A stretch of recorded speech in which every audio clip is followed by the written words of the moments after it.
Hey, what's up?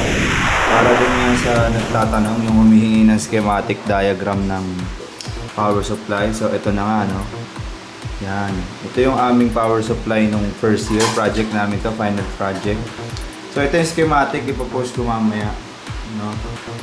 Ayan.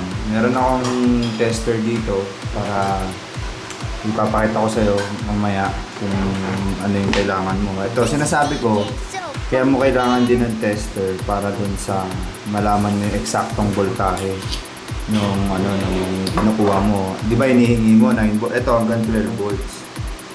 Ayan. Kaso hanggang ano lang siya 1 ampere, no? Hindi siya pwede dun sa matataas na katulad ng mga amplifier, power amp. Mahirapan siya kasi 1 ampere lang siya. Pag testing lang siya ng LED, marami rin naman. Pwede siya, para siyang adapter, no? Manual mo siyang adjusted power supply, adjusted power supply.